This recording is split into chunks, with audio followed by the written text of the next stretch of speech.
I just Cool. want to make sure that Elizabeth is here before we start. She is. I see her. Do you see her? Oh, there she Yes. is. Hello. There are several pages of people, so. There are several pages of people, so okay. Okay. Are you ready? I'm ready. You can I can do. introduce me, and then I can share my slides, or Yeah. yeah. So welcome everybody. It's great to have so many of you here and to celebrate in Eric's PhD thesis defense. I'm going to give you a little bit of a background. So Eric did his bachelor's at Whitman College, and well, I was actually going to look at your bio major, and then he went on to do a master's at the University of Illinois at Champaign-Urbana and finished that in 2010. He did a couple years of teaching, and then he was looking at PhD programs, and the timing could not have been better. We had just gotten the T grant. I see Tim Griffin there, and we were looking for a student to work on it. And two things about Eric you have to know, which you probably most of you already know, is that he is very passionate about tea. And he's passionate about teaching, and he's passionate about biology. The alignment was really good. He came to Tufts, and I am so fortunate that he did that. Since 2014, he's been working on his PhD, Indirect and Interactive Effects of Climate and Herbivory on Tea Metabolites and Quality. And this work took him to China several times. Dr. Wenyan Han, who's on, has been an amazing collaborator facilitating Eric's work, and I'm so appreciative of his and his whole groups, Li Shin and others who have facilitated Eric's work in China. So in his time at Tufts, he's really developed some skills in plant biology, has done some really creative work on how to collect chemicals from plants using sort of contact, sort of volatile collection using these absorptive things you put into the field. And he's worked really closely with the robot lab in the chemistry department and his students to develop ways of not only sort of analyzing those chemicals, but sort of thinking about how do you analyze really complex mixtures of chemicals that are part of how plants respond to climate and herbivory. So he has really become quite the data analyst and visualization. You'll see that in today's talk.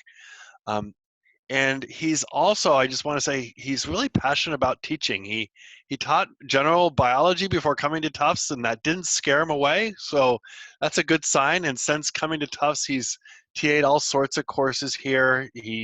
He's been credited with really helping Sarah Lewis with transforming the lab program of biostats, and he's currently teaching ecological models and data, or ecological statistics and data.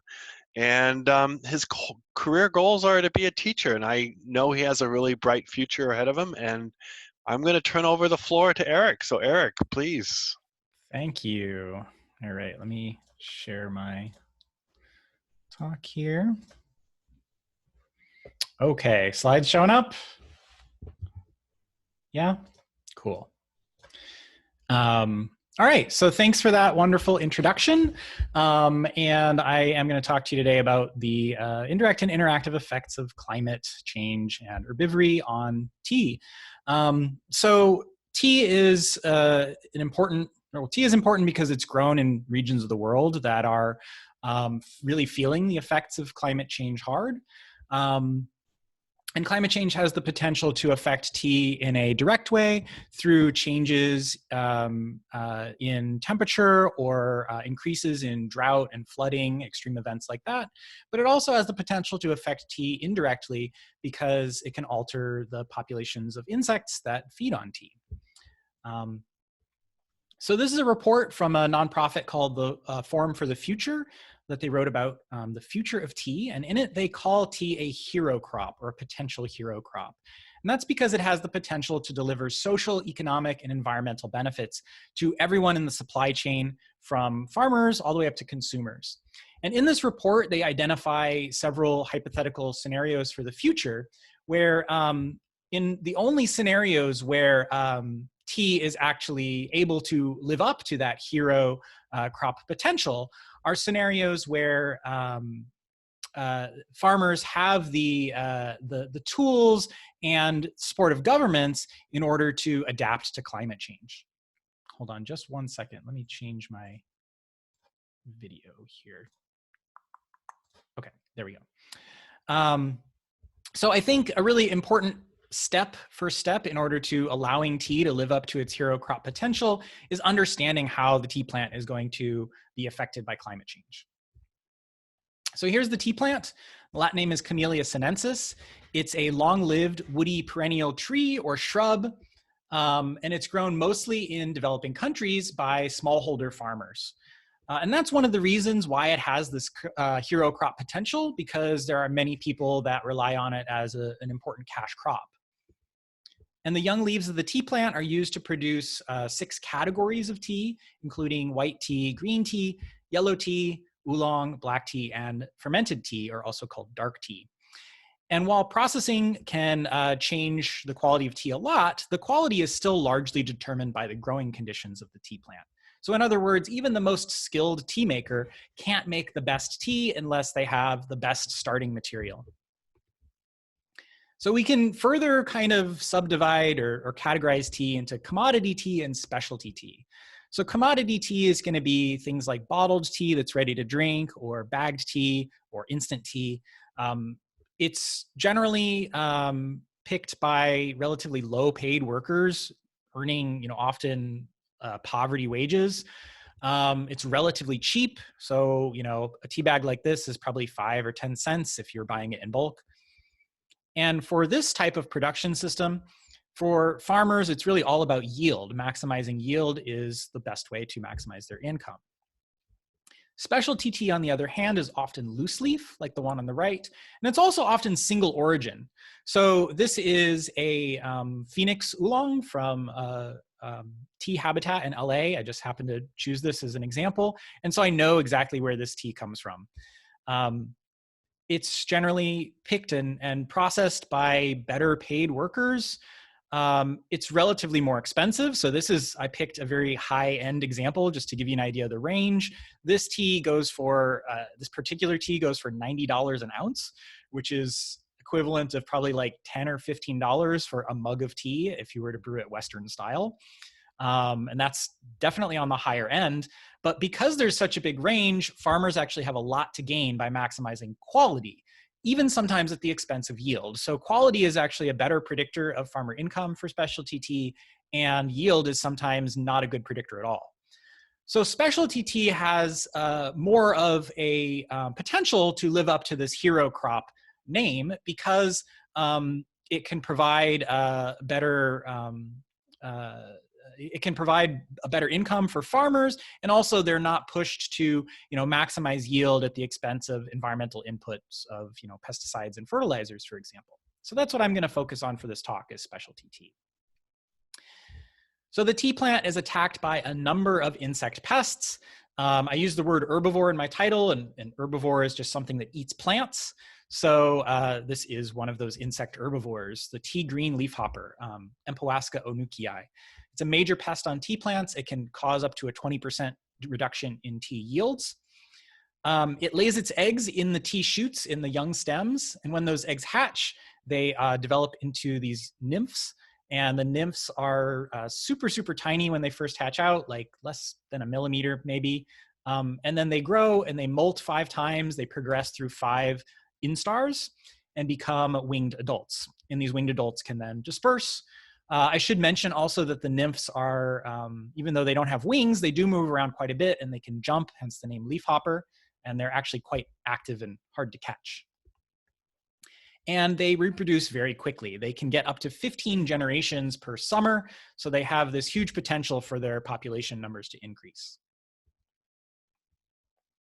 And the reason they're a pest on tea is that they cause a set of symptoms called hopper burn. So they do this by through their feeding. They're cell rupture feeders. They have these straw-like mouthparts that they move up and down and break open cell contents and then drink the fluid. They're only about 2 or 3 millimeters long as adults, so they're not really big enough to take bites out of the leaf, but they do cause the leaves to have stunted growth and be thickened and yellowed and kind of curled up at the edges. And sometimes in really bad situations, the leaves turn brown or even fall off. So on the right, we can see some of that typical leafhopper damage. So this, of course, reduces yield, but it also alters quality. So I've been talking about quality, but I haven't really defined it. For tea, quality is largely all about flavor and health benefits of the tea. And flavor and health benefits are a product of chemicals that the tea plant makes, tea metabolites. And we can kind of think about these in 4 different categories. So volatiles are chemicals that can evaporate at room temperature or at ambient temperatures, and they often have smells, and so they contribute to tea aroma. Catechins are polyphenols, and more specifically, they're flavonols, and they're responsible for a lot of the health benefits in tea, as well as the taste and aftertaste and mouthfeel in tea. Caffeine, of course, you know what that is. It's a stimulant. It's the reason why many of us drink tea, or the main reason. But it also has a bitter taste, so it contributes to quality. And then this last one, L-theanine, is an amino acid. It's the most abundant amino acid in tea. It has an umami flavor, which is really important for quality, especially of Chinese and Japanese teas. And it also has a mood-altering effect. In high enough concentrations, it can cause sort of a meditative, relaxed sensation, which counteracts some of the negative effects of caffeine. But these chemicals don't exist in the tea plant just to make it taste good and make us feel nice. They have evolved to deal with sources of stress that the plant might experience. So, for example, volatiles and catechins can be involved in coping with drought stress. Many of the chemicals in plants are defense chemicals, and caffeine in particular is neurotoxic to insects and slugs and snails, and it's also an antifungal. And then L-theanine is the nitrogen transport mechanism of the tea plant. It's how it brings nitrogen from the soil up to the shoots. So some of these chemicals are present all the time in plants, and we call those constitutive. So caffeine is more or less constitutive in tea, for example. But other metabolites are what we call induced. And induced metabolites are ones that increase in their concentration after the tea plant experiences some source of stress. So, for example, a really common source of stress that plants experience is attack by insects, insect herbivores. So here's a leafhopper on a tea plant. And when that leafhopper starts feeding, the tea plant will defend itself by inducing the production of some chemicals. And these might make the leaf less palatable or slightly toxic to drive the insect away.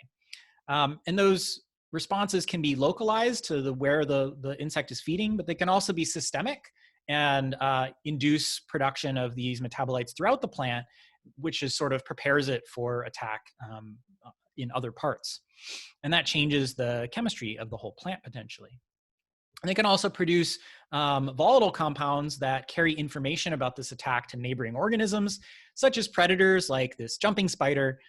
Jumping spiders are one of the main predators of leafhoppers, tea green leafhoppers. So hopefully you can see that the environment has the potential to change plant chemistry, and that could be through the direct impacts of climate change, through drought stress and heat waves and things like that, or it could be through indirect effects through changes in insect populations, which could lead a plant to be in that induced state more often. Now, because these leafhoppers are a pest, they're also most abundant in the summer, late summer, and because of that, farmers often just avoid harvesting tea in the late summer because it's generally lower quality anyways. Or if they do harvest tea, they may want to control those insects with some insecticides. However, there are some farmers that actually welcome and encourage attack by leafhoppers. And this is a tea canister on the right that is actually advertising that the tea inside has been attacked by leafhoppers. So why is that? Well, the leafhopper attack induces the production of volatiles. So on the right here, there's on the top is a gas chromatograph, or both of these are, where each of the little peaks represent a different chemical. And we can see from an intact tea plant, there's not much being produced. But in the leafhopper attacked plants, we have these different chemicals being produced. And it just so happens that those have a really nice smell. They contribute this wonderful honey, fruity, sweet aroma to the tea that improves the tea quality.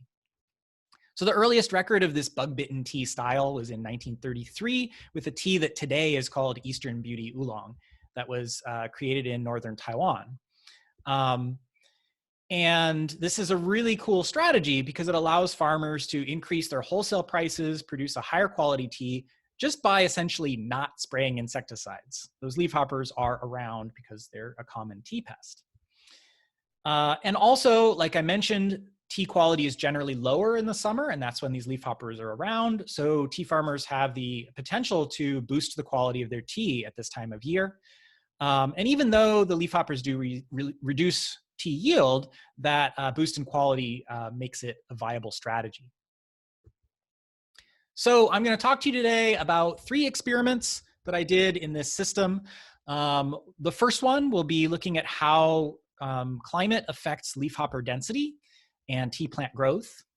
And then the second experiment is going to look at how changes in leafhopper density affect tea chemistry, which has implications for quality.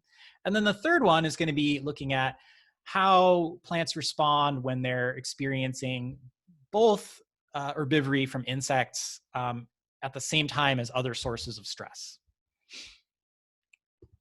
So the first experiment, climate effects on leafhopper density and tea growth.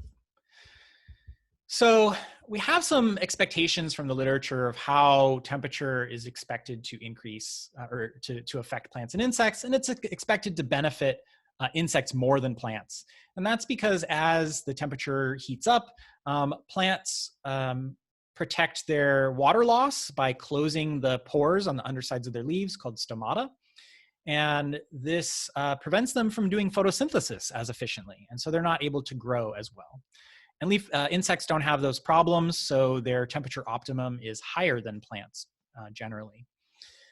Precipitation, the predicted effects are less clear, and it certainly depends on this particular situation. So if a plant is growing in a dry place where it's often drought stressed, well, maybe more precipitation is a good thing for growth, but it could also potentially increase the spread of disease. And same goes for insects. That insects can certainly dry out and die from desiccation, but rainfall can also spread spores of fungi that infect insects. So the predictions are a little bit less clear. And these are mostly predictions about changes in sort of the mean annual temperature and the mean precipitation. But there's a little bit less work on how changes within a growing season at a finer time scale might affect insects. And there's also the potential for there to be delayed effects here. So it could be that high temperatures only affect the early life stages of an insect, and we actually don't see the effects on the population until much later after those insects have completed their life cycle. So I did this experiment at a tea farm in Fujian province, China, called Shangfu Tea Company. It's a Taiwanese-owned company. So they're producing this bug-bitten tea, and they have this connection to Taiwan for learning how to do this style. I think they started producing it probably around 12 years ago. I can't remember exactly. And this farm is quite large, I would say, and it has relatively diversified production. So they have multiple fields planted with different cultivars of tea. They produce different types of tea from it. And they also produce sort of a mix of commodity and specialty tea during the late summer. So this is where I stayed, this little building here. That was where I lived for the summer. We've got where the tea workers live and the tea factory back here. And then this is some pigs. So I randomly chose 10 tea plants in 2 fields and marked them. And then for 50 days in a row, without any breaks, woke up at 6 a.m. and went out and counted leafhoppers on the underside of leaves. And I chose young leaves because that is both the harvest unit for this tea. For Eastern Beauty Oolong, they're picking 2 leaves in a bud, so just the youngest leaves. And it's also the main feeding site for these leafhoppers. So you can see on the picture on the right, there are 3 leafhoppers there. I measured temperature on site with a hobo data logger, and then we collapsed that down to daily temperatures, daily mean temperatures. And then precipitation, we got data from a nearby weather station. And then in the same plants, we labeled and measured the height of shoots, tea shoots, and with that calculated their growth. These shoots were sort of reset every harvest. The fields we were working in were harvested regularly, so we reset the measurements every time. And we measured stem diameter and the number of days post-harvest to use as covariates, since those might affect shoot growth as well. So for the analysis, I used a distributed lag nonlinear model, which is a relatively complicated technique, but I used it because it allows for taking that lag effect, potential lag effect, into account. So essentially, you could think about each data point having a unique weather history. So we have the number of leaf poppers on a particular plant on a particular day, and that could be a result, a function of the weather yesterday, or it could be a function of the weather 2 days ago or 3 days ago, or so on. So this technique fits a smooth line, a spline, to the relationship between weather and shoot growth or leafhopper density. And it also fits a spline back in time to account for the possibility of delayed effects. So the results showed that shoot growth benefited from warm and dry conditions. So this is the results for precipitation. So the way to look at this is going from left to right is dry to wet. If we look down at the bottom, this is sort of yesterday's weather. And we see that the warmest colors are the highest growth, and that's at actually the low end of precipitation, with lower growth at higher precipitation. So that's a little weird, but I think essentially what's going on is that these plants are not water limited. And because it rains a lot in Fujian province, it was rainy during this study. And so really what's going on is that precipitation is just sort of a proxy for sunlight. If it's raining, it's cloudy, and the plants are not getting as much sun and are not able to grow as fast. And then if we go sort of from the bottom up, we go from the weather yesterday to 15 days ago. And as we go back in time, the color becomes more even. And so that indicates that there's really no effect or not a minimal effect of lag. So the weather 15 days ago really has no effect on the shoot growth today, which makes sense because plants are just, growing when the conditions are right. I wouldn't expect a lagged effect here. Temperature had a less strong effect overall, which you can see by the more even color in this plot. And the highest shoot growth was around 26, 27 degrees Celsius, with slower growth at higher and lower temperatures, which is what we would expect. There's also a minimal lag effect here. So we have the strongest effect of the weather, yesterday. This is over here at about 12 days ago. It looks like there's some lag effect there, but I have to believe that must be an artifact. I can't imagine why there would be an effect of the weather, the temperature 12 days ago, but not 6 days ago. Yeah.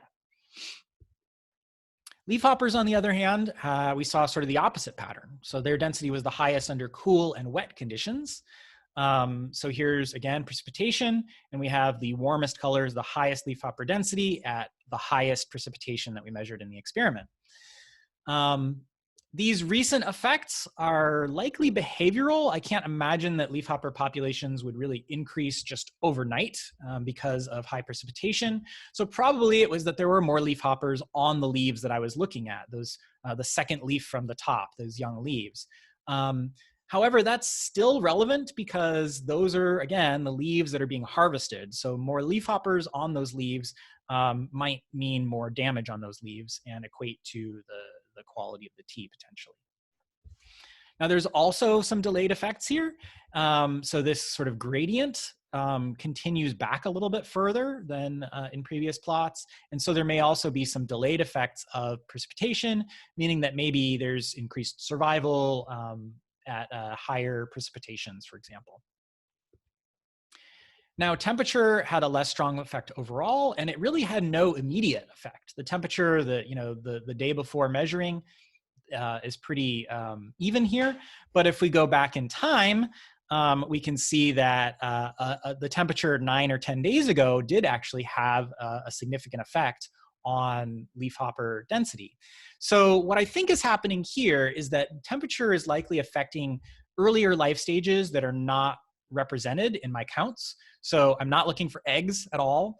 and the very young first instar nymphs are so tiny and move really fast, and it's very likely that I'm really missing them most of the time. So from a related species, Empoasca vitis, a study found that it takes about 6 days to go from egg to second instar. And in that study, there was also no egg hatching at all above 23 degrees Celsius mean temperature. And there was higher mortality, or the younger nymphs were more sensitive to temperature than older ones. So that could be what's going on here, that high temperatures, or I'm sorry, low temperatures are encouraging higher rates of egg hatching and higher survival of those young nymphs. And it's not showing up in the data until that cohort grows up. So in dry weather, we saw faster shoot growth, but lower leafhopper density. And this might equate to a lower quality tea situation where producing commodity tea might be more appropriate, whereas wet weather resulted in lower shoot growth and higher leafhopper density, which might result in more high quality tea and more of a specialty tea situation. So it could be beneficial for farmers to be able to adapt and switch their production styles depending on the weathers. Now, there's a couple twists to this. So one is we did have that delayed effect for the leafhoppers. So if weather it becomes more variable, there's the potential for us to get combinations with both high shoot growth and high leafhopper density, but it gets really difficult to predict. And then the other twist is that we're measuring the leafhopper density, and that doesn't necessarily mean more damage. So it could be that under cool conditions, I'm seeing more leafhoppers because they're not as active, they're not afraid of my shadow as much, and maybe they're actually feeding less. So it's a little bit hard to say here with that. And so one of the things we'll see is in the next study is that they're not necessarily related. Okay, so experiment number 2 is how does leafhopper density affect tea quality? So plants have really complex responses to herbivory. Many experiments look at induced volatiles or induced metabolites by comparing the metabolites of plants that are attacked and unattacked in this sort of binary way. And those can often miss things. So fewer experiments treat herbivory as a continuous variable, but when they do, they often find sort of interesting and complex patterns of induction. So we can have chemicals that are induced in a density dependent way. So more insects, and then that chemical has a higher concentration in the plant. And that slope of that relationship can vary among chemicals or among insects or among plant genotypes. But we could also have, we also see in plants some chemicals that have a threshold effect where there's no induction up until a certain density or amount of damage. And then after which we can have a density dependent response, or we can have sort of an all or nothing response from the plant. And then sometimes we see quadratic effects where the highest concentration of a chemical is actually at some intermediate amount of damage or an intermediate density of insects. And so it's really important to understand how leafhopper density affects tea quality, I think, in order to make the adoption of this bug-bitten tea strategy less limited. So right now I mentioned it developed in northern Taiwan, and that's still where most of this bug-bitten tea is produced.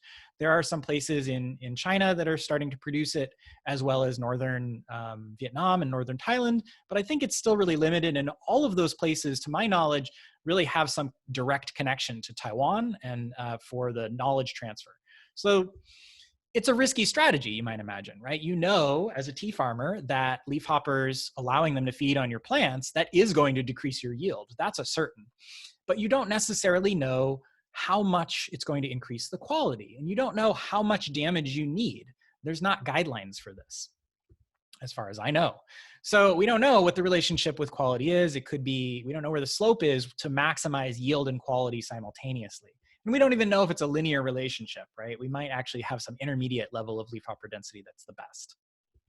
So as a first step to this, I think it's really important to characterize the relationship between leafhopper density and tea chemistry. So I did this with a manipulative experiment using potted tea plants, also at the Shanfu Tea Company. We grew those plants to start with in these mesh bags on the right to keep them protected from insects for several weeks, so they had some new growth. And then I transferred leafhoppers onto these plants in different densities. So that's what I'm doing in that photo there. We allowed them to feed for 4 days. And then at the end, I measured the leafhopper density again as I took them off the plants. And that's because when I was transferring them onto the plants, it's very easy to kill them. Even just touching them with a paintbrush can sometimes squish them. And they're also very fast, so they may have escaped. So I think that the density at the end of the experiment is a better indicator of what the plants were experiencing. In addition to measuring leafhopper density, I also measured leaf damage. And I did this by scanning the leaves on a flatbed scanner and then using a computer program called Fiji with a plugin for this trainable Weka segmentation algorithm. And what this is it's a trainable pixel classification algorithm. So I tell it what an undamaged leaf area looks like, what damaged leaf looks like, and what background looks like. And it classifies it into these 3 different types. So in this photo on the right here, the red pixels are all areas that are damaged, green is undamaged, and purple is background. So then we can calculate the percent damaged leaf area. This is a pretty low amount of damage. Here we have a higher amount of damage, about 2%. And you can see these brown spots. That's typical of the leafhopper feeding. It's getting picked up in the red over here. And then here's a pretty heavily damaged leaf. So it's not perfect, but it's a different measurement of herbivory than the leafhopper density. So we analyzed the chemistry of the plants.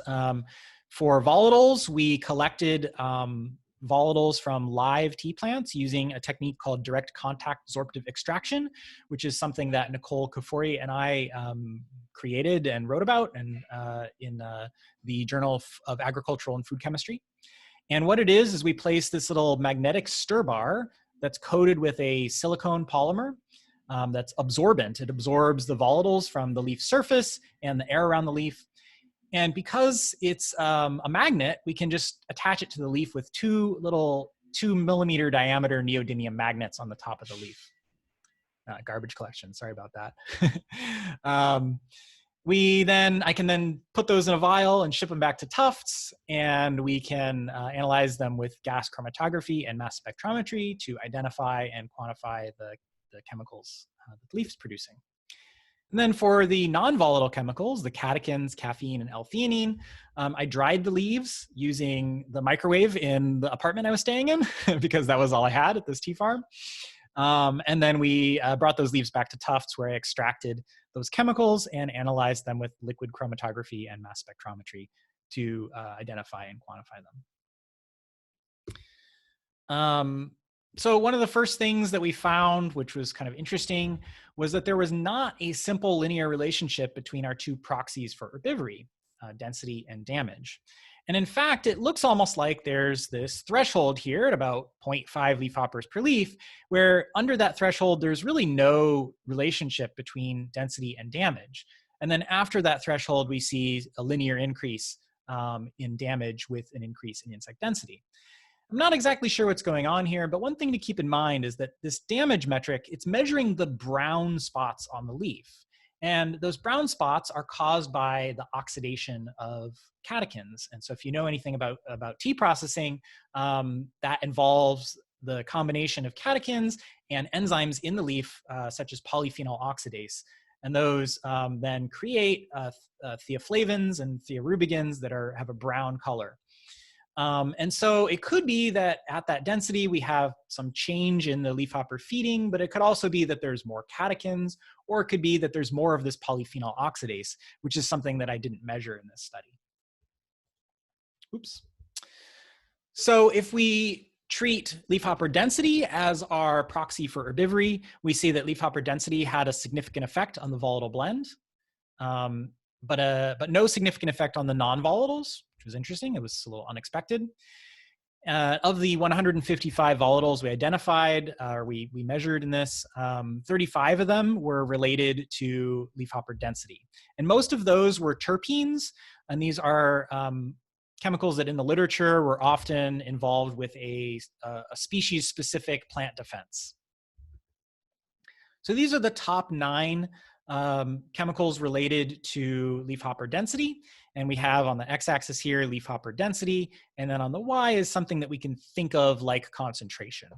So the y-axis of all these different chemicals varies, so the slope of this relationship varies a lot among the different metabolites, and also the shape of that relationship varies. So some of these you can see have a pretty linear relationship. This, by the way, is an unknown compound. That's why it just says 3 there. This is a linear-ish relationship, whereas other of these look like that threshold sort of thing I was describing, where we have sort of low or no production up until a certain point, and then it gets higher. So I wanted to actually quantify the shape. So I fit either a straight line or a step function where we've got sort of a break point, threshold, to each of these chemicals and asked statistically which one fits the data best. And for these top 9 compounds, these are our results. So some of these have a threshold effect, whereas others have this linear response. And what was interesting is when we looked at all of the metabolites, many of the ones that have a threshold response, that threshold is around 0.5 leafhoppers per leaf, which is the same threshold that we saw for the relationship between density and damage. Now, if we overlay some of the aroma percepts of these, you can see that most of them have a pleasant sounding aroma.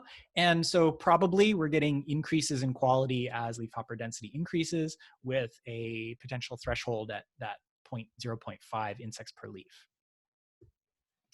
Now, if we treat damage as our proxy for herbivory instead, we see that damage is only marginally significant as having an effect on volatile blend. And it's actually a different set of volatile compounds that are related with damage. So out of 155 volatiles, we found 22 related to damage, and it was a different set. And these were mostly what we call green leaf volatiles. These are 6-carbon compounds that tend to be induced as a more general response to herbivory. Their precursors are essentially broken bits of cell membrane. So just mechanical damage to a leaf produces these. It's the smell of cut grass is these green leaf volatiles. So here again are the top 9 chemicals that were related to damage. And we see, again, there's a lot of variation in the shapes of these responses. Here we've got one that's dropping in a concentration as we get more damage, but that's probably a good thing since isovaleric acid smells sour, cheesy, and rancid. So we don't want that in our tea, probably. But many of these sort of green smelling chemicals are actually not great for tea quality sometimes. Diene-diol 1 down here is a really interesting one because it doesn't have any smell itself, but it's a precursor to another chemical called hotrianol that has been identified to be the key aroma component of Eastern Beauty Oolong. And so this is actually a really important chemical here. And it also goes to show you that a lot changes during tea processing. So even though I can sort of make predictions about what's happening in the live tea plant, we need more farm to cup studies to really say something confidently about how quality is relating to leafhopper density and leaf damage. So one thing I learned from this is that using these 2 different proxies for herbivory was actually really insightful, and that damage and density may not actually be measuring the same thing.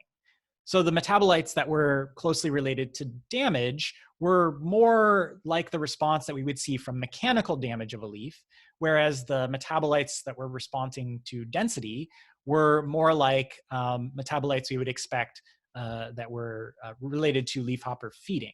So I think if you have the opportunity to measure multiple proxies for herbivory, it is worthwhile. And if you have disagreement with those 2, it's just an opportunity to learn more about what's actually being measured in your system. We also found that leafhopper density does matter for tea quality. 11 of those metabolites were density dependent in their induction, and about 8 of them had a threshold type induction where the threshold was near that 0.5 leafhoppers per leaf. So my prediction is sort of that there's this jump in quality after that leafhopper density, although like I said, it's really difficult to make predictions about quality without more farm to cup studies because so much happens to the chemistry of the tea leaf during tea processing. Okay, so the third experiment, I'll talk about how drought and insect herbivory interact to affect tea chemistry. And another way to think about this is, will this bug-bitten tea strategy work if plants are experiencing other sources of stress at the same time.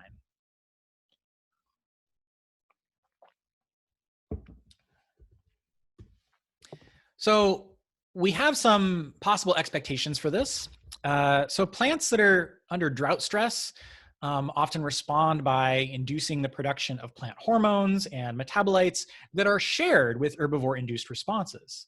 So for example, jasmonic acid is a plant hormone that is often thought of as being the first response for mechanical damage and herbivore damage, but it's actually also induced during drought stress. So it may be that drought stressed plants are actually really prepared for dealing with a similar source of stress, herbivory, or maybe it is similar to them in terms of how they react.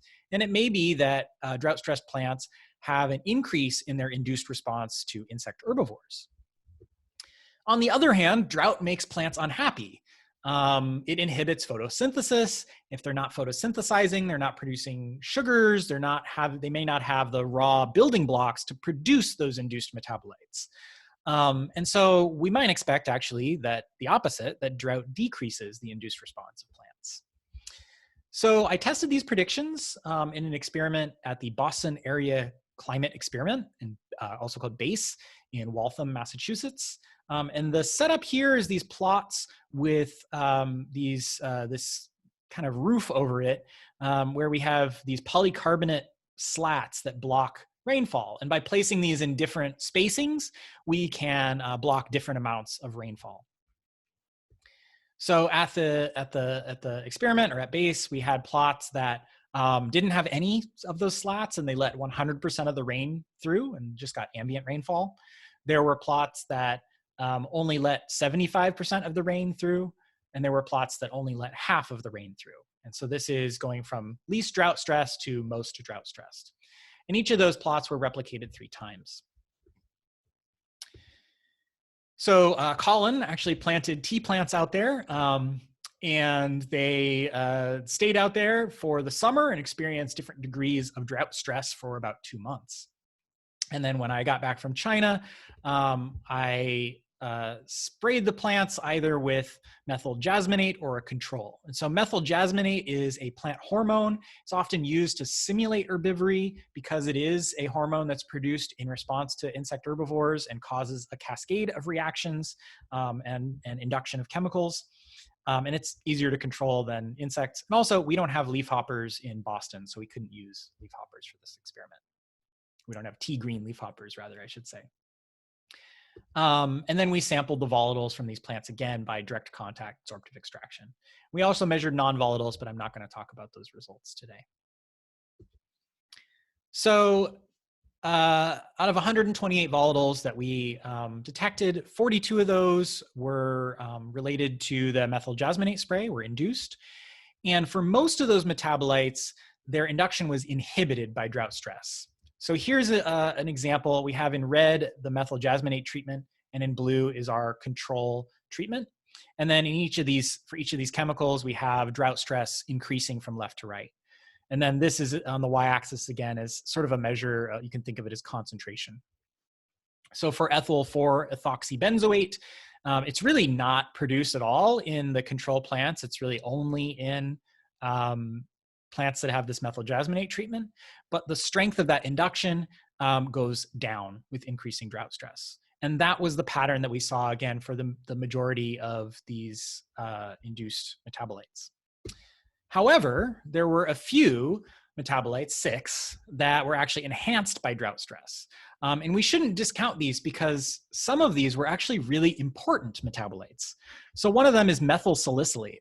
Methyl salicylate is another plant hormone that is often induced in response to certain kinds of insect herbivores. And it has the potential to create a lot of downstream changes in plant metabolism, potentially things that we didn't detect in the volatile profile as well. And then E-alpha farnesene is a terpene that is often reported as an attractant for predators and parasitoids that can act as an indirect defense for a plant. So even though it's just a few metabolites, this is an important thing to notice. So here plants responded differently under multiple sources of stress. So I think it's really important in climate change studies to include multiple things that plants are going to experience. They're not going to experience drought stress on their own, but they're potentially also going to experience changes in insect herbivory because of the effects of climate change on insect populations. And they're potentially going to experience other things like changes in CO2 concentration and ozone. And I think it's important to do more studies that look at the combinations of those variables because there can be interactive effects, as we saw here, not just additive effects. And it also means that this bug-bitten tea strategy might not work as well if tea plants are experiencing some other source of stress, like drought. So this could help inform strategies for tea farmers as well. So to wrap things up in general, I found that rainy weather in the summer might increase leafhopper density in Fujian province. And those increases in leafhopper density could result in a change in the induced chemistry of the tea plant with this potential threshold of around 0.5 leafhoppers per leaf, where we have a more drastic change in the chemistry after that, which potentially could be a target for sort of a minimum density to make a bug-bitten tea. And I also found that induction might be inhibited with other sources of stress. So it's pretty, I think, unlikely that Fujian is going to be experiencing major drought stress in the near future. But in other places, I know in Taiwan, I think last year they got hit pretty bad with a drought. And so that might be actually an important thing to consider if we have drought stress at the same time as we're trying to make bug-bitten tea. That strategy might not work as well. So I think one of the things I learned from this PhD, or something that I want to sort of encourage people to do, is to conduct more studies that are more complex and more realistic and include things like treating herbivory as a continuous variable, or interactions between multiple sources of stress, or taking lagged effects into account. I think that as we develop more tools, both statistical and sort of field design tools, field sampling tools for chemistry, I think that we need to do more studies like this because we can find really important complex patterns that are not obvious with simpler experimental designs all the time. And I think that these complex changes in plant chemistry are really important to understand because they have the potential to structure entire food webs. So they affect the herbivores that eat the plants, as well as predators that are attracted to those damaged plants. And also, changes in the leaf chemistry affect leaf decomposition rates, so that affects microbial communities. So there's these big cascading effects of tea chemistry, and I think it's important to really understand how climate change will impact tea chemistry in order to make better predictions about the environmental impact of all the different things that come with climate change.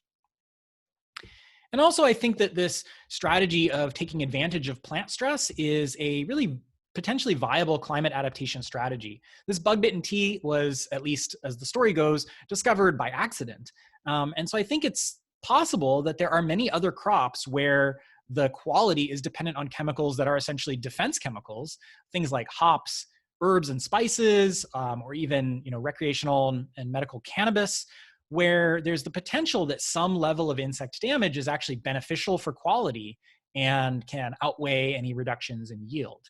And I think that that could be a viable adaptation strategy to reduce, chemical inputs on crops and adapt to climate change. So with that, I want to thank a bunch of people. I want to thank my committee, Colin Oriens, Elizabeth Crone, Jan Pachenik, George Elmore, and John Beck for coming or agreeing to come from Florida, but now not going anywhere, but joining via the video.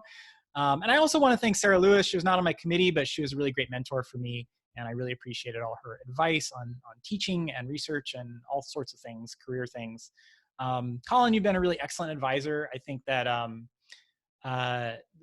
one thing that I really appreciate about you is your ability to adapt your advising strategy to my career goals, and also to keep checking in with me about what those career goals are, because they change sometimes, and being really flexible about that.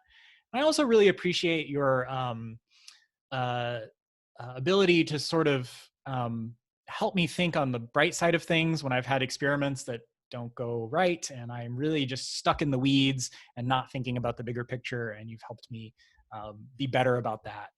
So I do really appreciate that. And I've really enjoyed being your student, and I've learned a lot.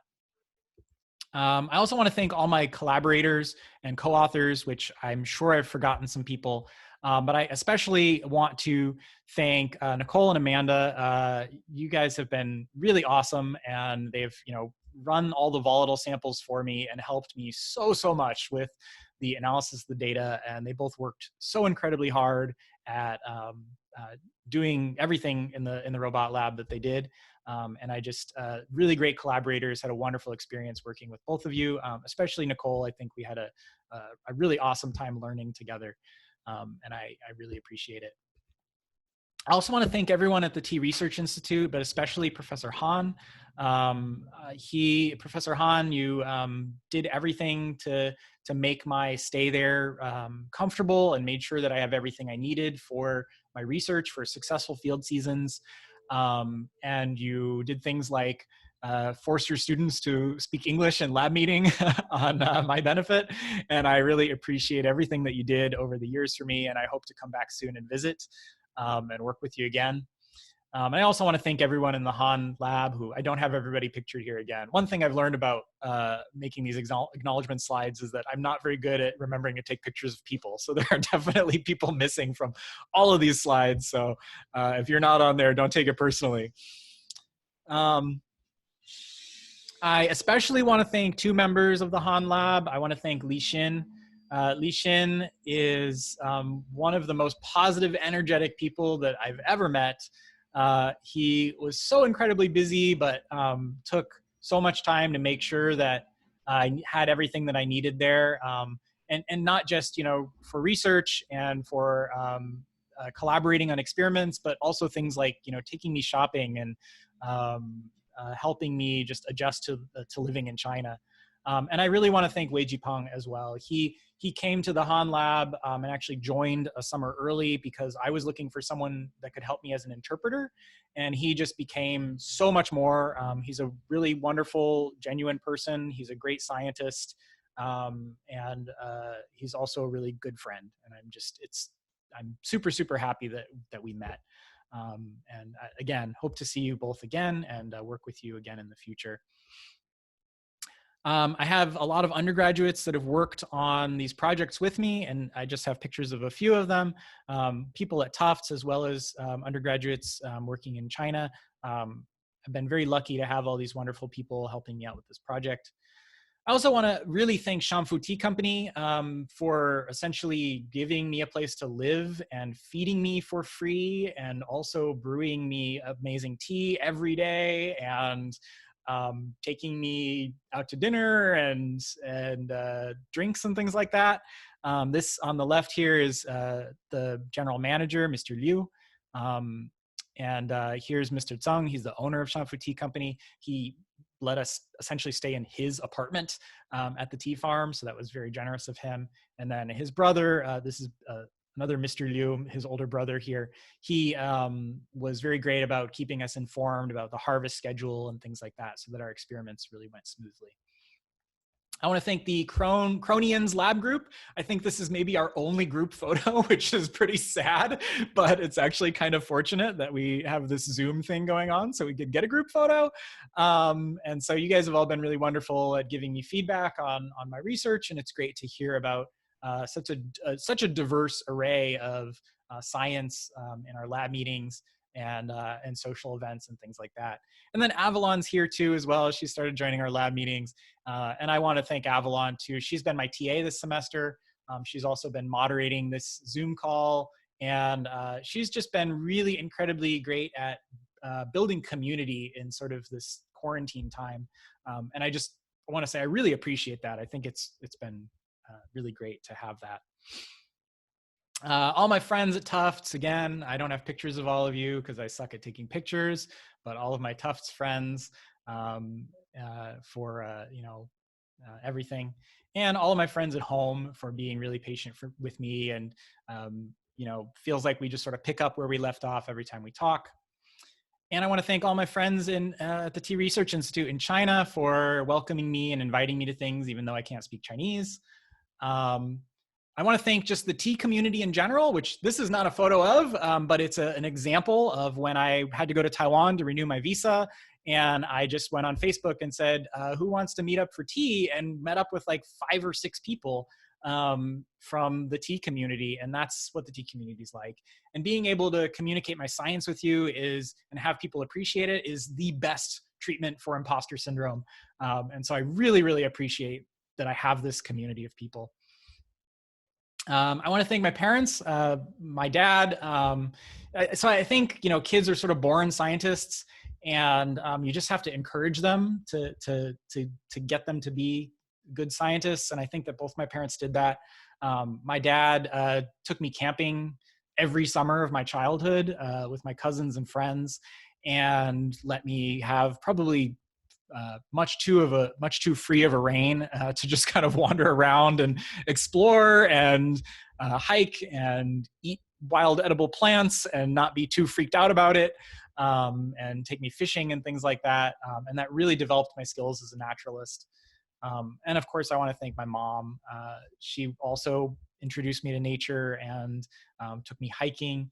And she also, taught me to teach myself. And so anytime I had a question as a kid, we would look it up in the encyclopedia, or we would go to the library. And so, she sort of taught me how to dive into the primary literature in a manner of speaking. And I really appreciate that. It's definitely made me the person I am today. And of course, I want to thank my wife, Lindsay, she must be hiding in the bedroom. I thought she would not be behind me. Dr. Lindsay Troyer has been incredibly supportive of me this entire time. And even though she knew what I was getting into, because she's been through it before, has supported me this entire time. And I'm very lucky to have somebody that has gone through this and knows what it's like and understands understands what it's all about. And I just really appreciate everything you've done for me, especially in these last few weeks. You've been doing far more than your fair share of housework and things like that, and keeping me fed and not too stressed. So I really appreciate it, and I love you. And I'm happy to answer any questions from the audience. And these are my funding sources also: NSF, Chinese Academy for Agricultural Sciences, Tufts Institute for the Environment, and I guess Shanfu Tea Company as well. So with that, I will let you guys, or Avalon can let you guys unmute yourselves, and I will stop sharing, and I will put your faces on the screen.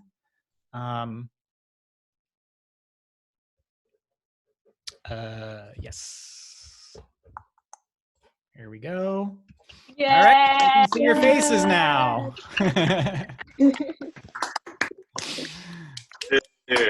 Good job, Eric.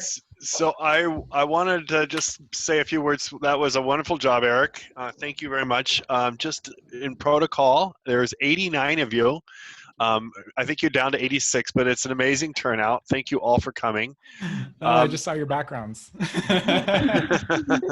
And my hope is that you will raise your hand. If you go to the participants thing, you will raise your hand and and try to, and we'll call you in order. So if you want to ask questions, please raise your hand going to participants. And to a reminder to the committee, we will do our question and answering during the private defense that starts at 1:30. So you can hold your questions, but I also wanted to thank John Beck for coming virtually to this thesis defense. So questions, I will let you pick the questions, Eric. Congratulations again. Thanks. I can pick the questions. Okay, who has a question? So if you go to participant, you can see the... Jessica. Hi, I think I'm unmuted now. So yes, you are. Okay, so one of the things I was thinking about at the beginning of your talk, which by the way, Eric, was an awesome talk. I don't want you to stop talking. I thought that was thank great. You. I appreciate it. Did you have any idea, or did you do any evaluation on how how fast the chemical deference acted on the insects. So like when the insects were on the plants, yeah, drawing this defensive response. Do you know how long it takes for them to? How long it takes for them to induce a response? Exactly. I didn't really do any experiments to nail that down, but the feeding experiment I did, it was only 4 days, and I actually stopped that experiment early because I went out and looked at those tea plants, and the high density treatments were looking really, really sad. And I was like, oh no, I better stop before they die. So I think they do produce a response pretty quickly in those tea plants. Thanks. I see Adam has a question. Yes, thank you. Yep. Can you want to come through okay? Yep, I can hear you. All right, fantastic job. Thanks. I did have a question going back to when you used, I think it was precipitation as a proxy for cloud cover. Yeah. I was wondering if you had gone back through and tried doing like satellite imaging to see if you can get like. So this is something I actually at some point will talk to Professor Han about. It's difficult to get weather data in China. So the data that Professor Han gave me, I think does actually have sunlight hours in it, and I need to it's been a while. He sent this to me a long time ago, so I need to take a look at that. I also actually, something I didn't say in the presentation was that I only have data for June and July, and to get that 15 days of lag, to account for a potential of 15 days of lag, I actually had to cut off some of my data points because I don't have weather going that far back. So I definitely do want to look into getting more and potentially better weather data to account for things like sunlight and cloud cover in the future. Yeah. Awesome. Okay, thanks. I see Sarah has a question. I do. Eric, fantastic talk. Really interesting work. Very, very well presented. I was just wondering about, you did your field work in Fujian province? Yeah. And you mentioned that most bug-bitten tea is grown in northern Taiwan. Yeah. I was wondering, how you think your results would apply to a different geographical region. I see that they're at the same latitude. Yes, Fujian province and Taiwan have a very similar climate. Mm-hmm. And I think that many of the places that do this bug-bitten tea have a similar climate. But these leafhoppers certainly exist in other places. Now they might not be, at least right now, they might not be in high enough densities for this bug-bitten tea to be a viable strategy. So, I mentioned the thing that comes to mind, I don't know about population sizes or ranges, but the thing that comes to mind is the generations. So in Taiwan, they're getting 9 to 15 generations, but in Japan, where it's a little bit cooler, they're getting more like, 5, 6 generations, according to at least one study. So there, I'm guessing that their population numbers aren't quite as high, and maybe there that strategy is not as viable of a strategy. So, in my results, it showed that cool, wet weather was good within the season, but it's perhaps, a mean annual temperature that's higher might be better. And both of those things can be true at the same time, I think. Yeah. Yeah. Great. Thank you. Atticus had a question. Yeah, maybe Atticus. You have to unmute yourself. Yeah, Atticus is unmuted, according to my display, but I can't hear him. So I'm gonna see. Do you want to type it in, Atticus? You can certainly do that. Oh, can you hear me now? Yes. Yep. Sorry. So I was wondering about, so you had this critical leafhopper density of, what was it, 0.5 per area. Yeah. And I was wondering if you had any sense of how long that density needed to be reached for the chemical response to occur, and kind of how long does that chemical response last? So like if you only have that density for a few days, is that enough for good crop of tea? That's a great question. I don't know the answer to that. Right. I'm not sure. So again, in this experiment, this was after 4 days, we had this induction. But I imagine it's actually more of like the cumulative damage that might matter, or the cumulative amount of feeding. I'm not sure. So leafhopper density and leaf damage, like I said, are both sort of proxies for herbivory, for what the plant is actually sensing and actually what the threshold actually is. So yeah, I'm not sure. These densities, all I can say is that we chose these densities because they were what we saw in a field that was being used for producing bug-bitten tea. You might have noticed they were actually much higher in that potted plant experiment than they were in our field observation experiment. And in fact, that field observation experiment was just a year where there happened to be relatively low densities of leafhoppers. So yeah. Brendan has a question. So this is related to what you were just talking about, but I thought it was interesting in the second experiment you presented that the volatiles of when you use damage, like measured damage, predict them, that you got a different set than but they both seem to be significant trends, and so I was just wondering if you could kind of riff on what you think could possibly be going on. So, there's not this perfect, so there's a couple things going on, right? The exact shape of that relationship has a lot to do, or it can be affected by like data transformations and things like that. All I can really say is that the metabolites that were associated with damage were ones that made sense for just general damage. I'm pretty certain that the damage on these leaves was being caused by leafhoppers, but what we're measuring here is essentially like a different set of symptoms or metabolites that are associated with this different response from the tea plant. It's. I was wondering if you were the magnetic stir bar, was that on the leaf that you also measured damage from? Yes, it was. We used, so for the damage, I kept track of which leaf had the twister on it, the little stir bar, and used the damage from that specific leaf in those analysis. And in fact, if I used sort of the mean amount of damage for the entire plant, there wasn't a significant relationship. So there is some variation from leaf to leaf, probably in the chemistry, and there's variation in the damage from leaf to leaf for sure. Any other questions? We should probably just take 2 more at the most.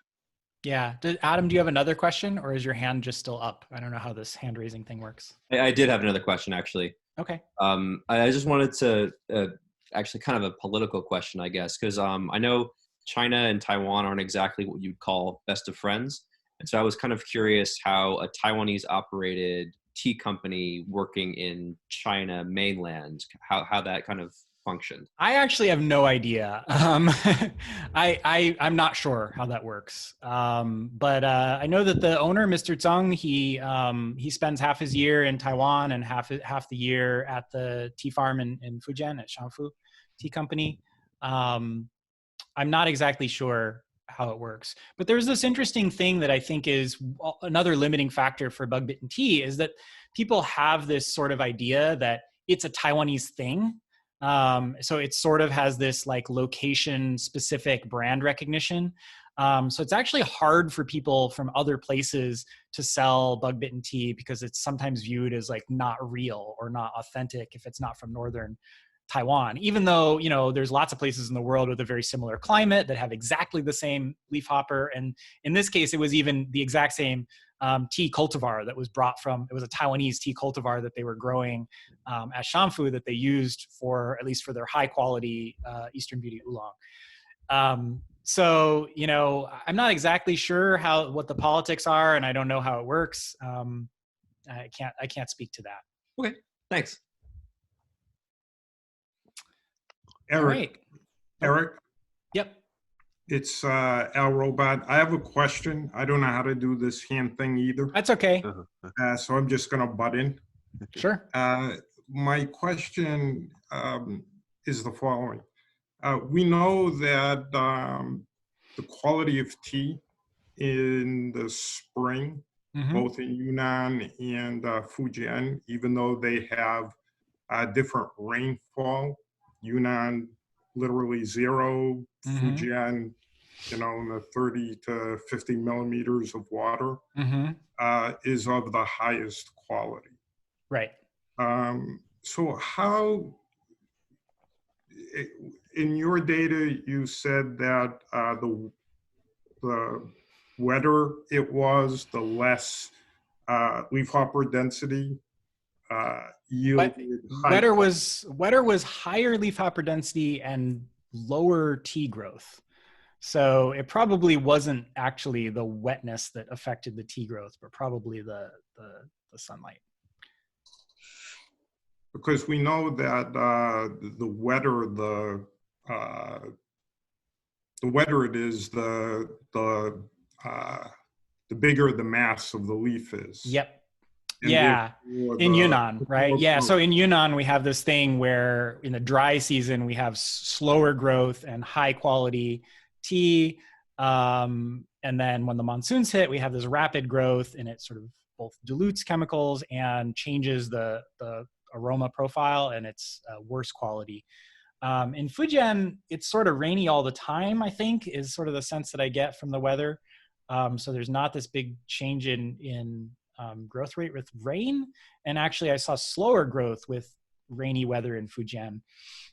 So I'm not sure. I'm sure there are some effects of the weather itself on the tea quality.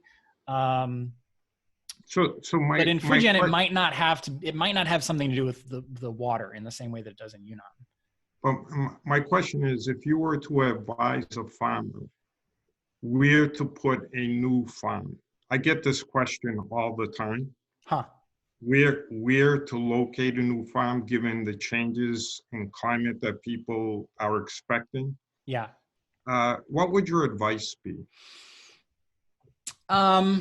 There's a lot of things that factor into tea quality besides, insect herbivory. I think insect herbivory is sort of a nice adaptation technique, but in general, the higher quality tea is going to be at in many places it's at high elevation, where you've got actually a little bit cooler weather and sort of stressful conditions potentially and slow growth.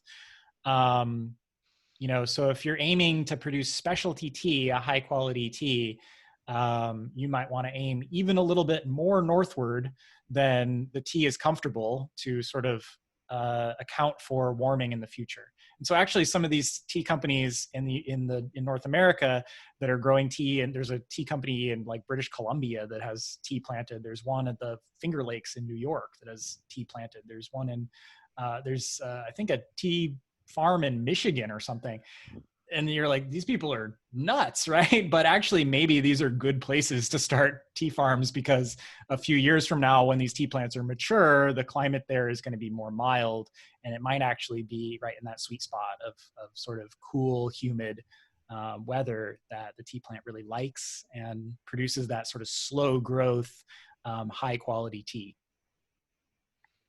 So, Colin, I'm so sorry to not give you time to ask your question, but you could do it offline.